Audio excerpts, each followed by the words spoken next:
नमस्कार, आप देख रहे हैं 24 न्यूज। मैं हूं आपके साथ पूर्णिमा। एक नजर डाल लेते हैं अब तक की 25 बड़ी खबरों पर।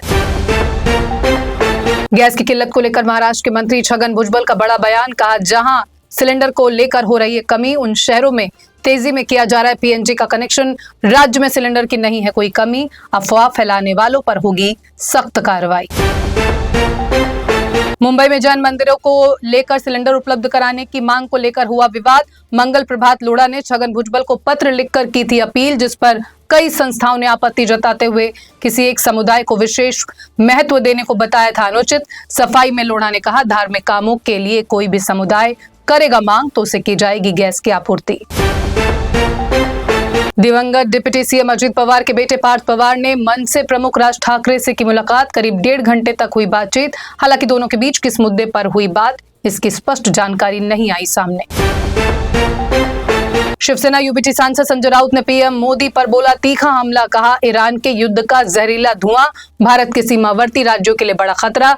भारत की चुप्पी है रहस्यमयी और चिंताजनक।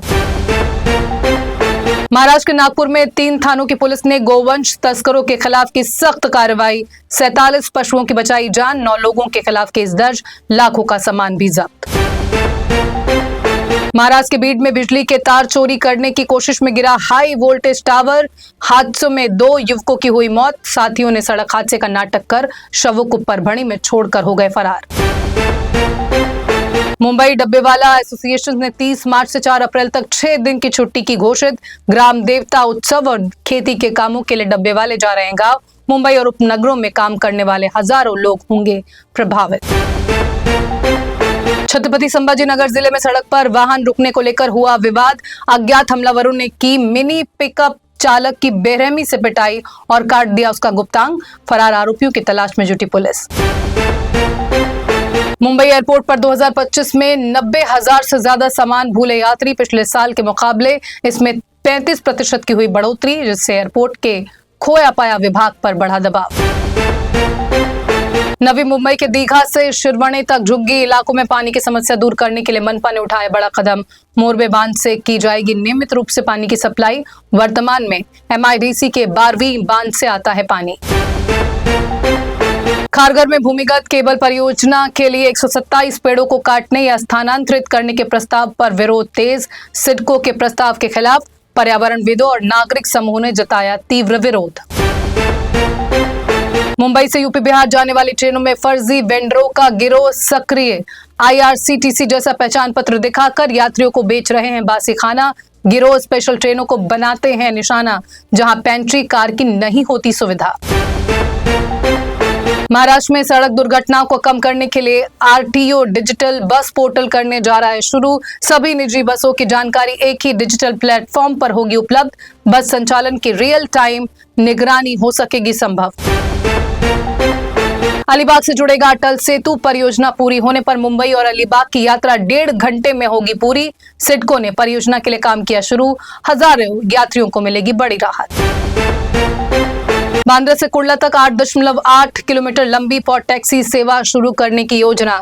3 अप्रैल को पॉट टैक्सी का मुख्यमंत्री फडणवीस करेंगे उद्घाटन। प्रोजेक्ट की अनुमानित लागत 1016.34 करोड़ रुपए।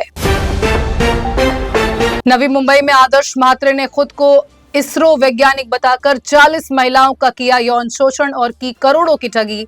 नए कार्ड ने पूरे राज्य में दहशत और असुरक्षा का माहौल पैदा किया। पुलिस की गिरफ्त में आए आदर्श म्हात्रे को लेकर चौंकाने वाले खुलासे। मीरा भाईंदर महानगर पालिका ने प्रॉपर्टी टैक्स में किया 60 से 65% का इजाफा। फैसले को लेकर मचा बवाल। विपक्ष ने कहा, जनता पर सीधे किया जा रहा है आर्थिक हमला। बीजेपी विधायक नितिन नबीन ने विधानसभा से दिया इस्तीफा। नितिन नबीन को राज्यसभा के लिए किया गया निर्वाचित, जिसके बाद संवैधानिक नियमों के अनुसार उन्होंने विधानसभा से अपने पद का किया त्याग। सीएम नीतीश कुमार के एमएलसी पद से इस्तीफे के बाद बिहार में मुख्यमंत्री की कुर्सी को लेकर कयासों का दौर शुरू। मुख्यमंत्री की रेस में सम्राट चौधरी, नीतीश कुमार के बेटे निशांत और नित्यानंद राय का नाम भी शामिल। नीतीश कुमार पर तेजस्वी यादव ने कसा तंज। कहा, नीतीश कुमार पर दबाव डालकर विधान परिषद से दिलवाया गया इस्तीफा। बीजेपी ने सिर्फ नीतीश को ही नहीं बल्कि बिहार की जनता को भी ठगा।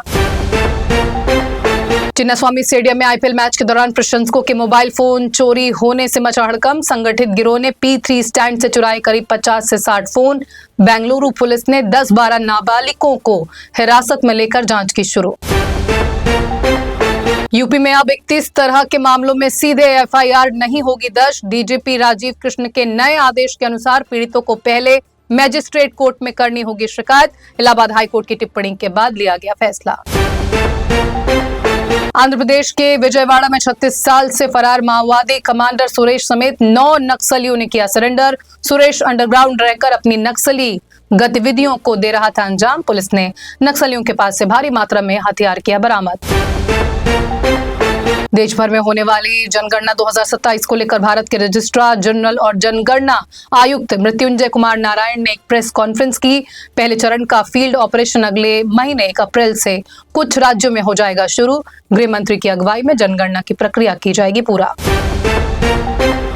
अमेरिका ने ईरान के चारों ओर अपनी सैन्य मौजूदगी को खतरनाक स्तर तक बढ़ाया। मिडिल ईस्ट में अब अमेरिकी सैनिकों की संख्या 50,000 के पार। पेंटागन की इस भारी तैनाती ने दिया संकेत। डोनाल्ड ट्रंप ईरान के खिलाफ बड़े सैन्य ऑपरेशन का बना रहे हैं योजना। तो बच्चे, इस बड़ी खबरों में फिलहाल बस इतना ही। देश दुनिया की तमाम खबरों से अपडेट रहने के लिए जुड़े रहिए 24 न्यूज के साथ। मुझे दीजिए इजाजत। नमस्कार।